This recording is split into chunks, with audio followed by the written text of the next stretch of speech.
Hello student, कैसे आप। Nexus education point में आपका स्वागत है। आज हम बात करेंगे एमपीएससी 007 भारत में सामाजिक आंदोलन और राजनीति के टॉपिक पर। इग्नू यूनिवर्सिटी टॉपिक है भारत में दलित आंदोलन। जैसा कि अभी हमने इससे पहले कृषक आंदोलन के बारे में बात करी, अब हम बात करें दलित आंदोलन के बारे में। भारत में दलित आंदोलन का टॉपिक जो है मोस्ट इम्पोर्टेंट है। आपको पता है बच्चों, दलित जो है वो प्राचीन काल से ही शोषित होते हैं। यहाँ तक कि जो ब्राह्मणी व्यवस्था है, उन्होंने हमेशा नीची जात का शोषण करा, उनके साथ भेदभाव करा। और ये जो दलित जो इतने पिछड़ गए कि समाज में इन्हें उचित स्थान नहीं मिल पाया। दलित शब्द की परिभाषा के संबंध में विद्वानों में मतभेद है। डॉक्टर एन सिंह की मान्यता है कि दलित का अर्थ है जिसका पालन शोषण और उत्पीड़न किया गया हमेशा, यानी उनका पतन, शोषण और उत्पीड़न किया गया। भारतीय समाज प्राचीन काल से वर्ण व्यवस्था में बटा हुआ है। तो वर्ण व्यवस्था होती क्या है? वर्ण व्यवस्था में 4 वर्ग होते हैं: ब्राह्मण, क्षत्रिय, वैश्य और शूद्र। और बाद में इसने जाति व्यवस्था का रूप धारण कर लिया। प्रारंभ में ये वर्ण व्यवस्था कर्म पर आधारित थी, अर्थात व्यक्ति की जाति उसके कार्यों से जानी जाती थी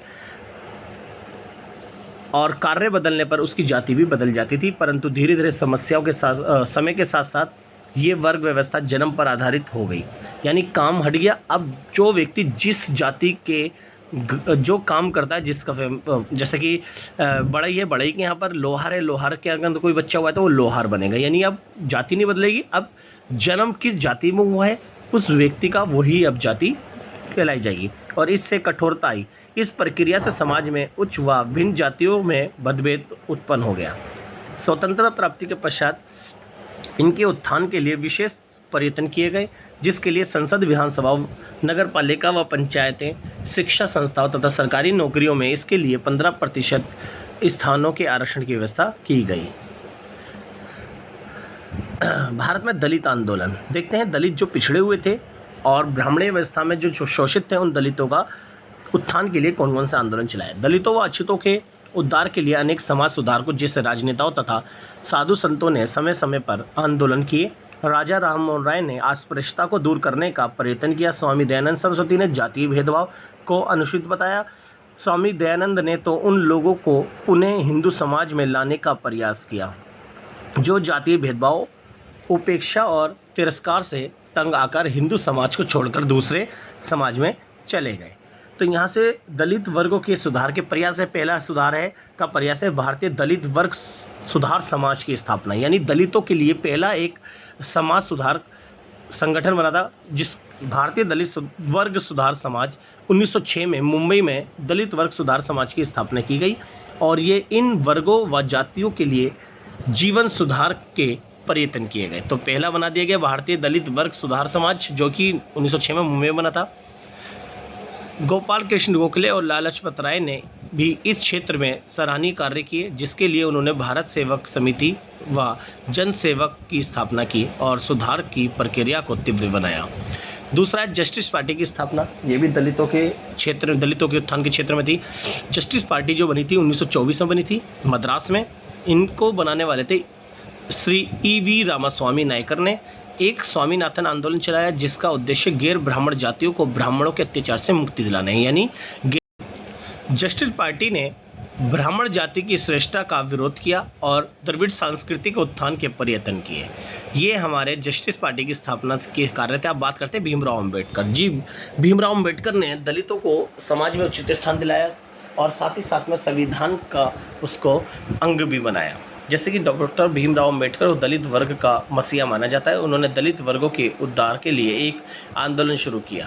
इसके अतिरिक्त उन्होंने राजनीतिक क्षेत्र में भी उनके लिए विशेष सुविधाएं की मांग की और यहाँ तक कि संविधान में आरक्षण की व्यवस्था भी भीमराव अम्बेडकर ने करी।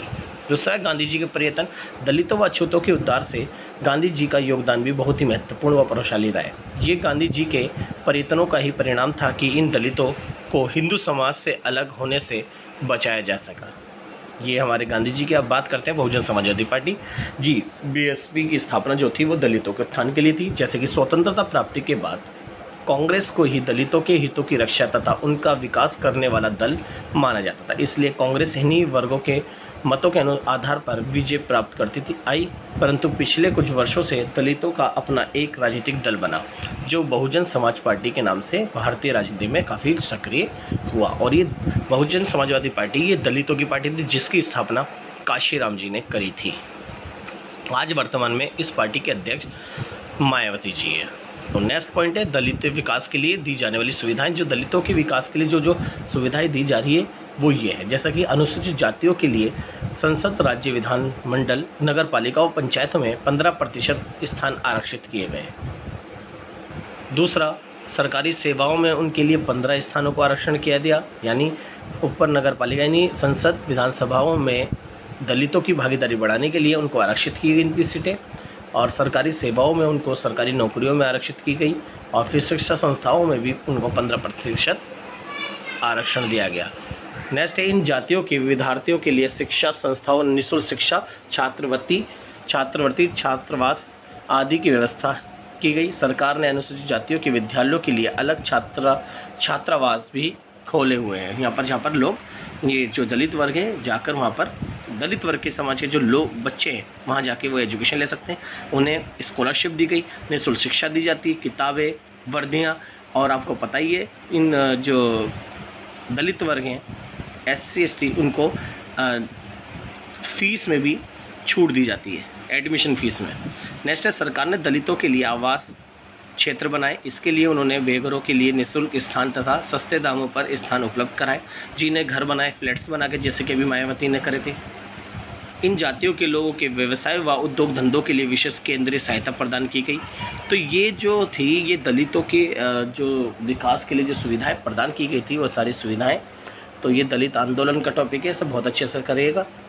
अगर आपको हमारी वीडियो अच्छी लगी हो तो हमारे चैनल को सब्सक्राइब करें, लाइक, कमेंट, शेयर करना ना भूलें।